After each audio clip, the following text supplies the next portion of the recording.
E commerce platform அப்படிங்கிறது ஆரம்ப காலகட்டத்தில் இருந்த நிலை வேற. இன்னைக்கு 2025ல இந்த இ காமர்ஸ் பிளாட்ஃபார்ம் அப்படிங்கிறது ஒரு மிகப்பெரிய போட்டி நிறைந்த கிரவுண்டா மாறி போயிடுச்சு.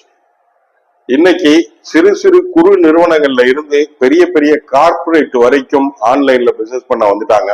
அதனால இந்த போட்டி நிறைந்த கிரவுண்ட்ல பிகினர்ஸும் நிலைச்சு நிக்கணும் அப்படின்னா சில யுக்திகளை கையாள வேண்டும் அப்படின்னு நான் ஏற்கனவே சொல்லியிருந்தேன். அந்த மாதிரியான யுக்திகளை கையாளுவதில் ப்ராடக்ட் செலக்ட் பண்றது மிக முக்கியமான விஷயம். உங்களுடைய ப்ராடக்ட நீங்க எந்த மாதிரியான ப்ராடக்ட செலக்ட் பண்ண போறீங்க அப்படிங்கிறத பொறுத்து தான் இந்த கிரவுண்ட்ல நீங்க நின்று விளையாட முடியுமா அப்படிங்கிறதையே தீர்மானிக்க முடியும். அதனால இந்த ப்ராடக்ட் செலக்ஷன்ல நீங்க அதிக கவனம் செலுத்துங்க அப்படின்னு நான் முந்தின வீடியோல சொன்னதே தான் இந்த வீடியோலையும் திரும்ப திரும்ப சொல்கிறேன். நான் முந்தின வீடியோல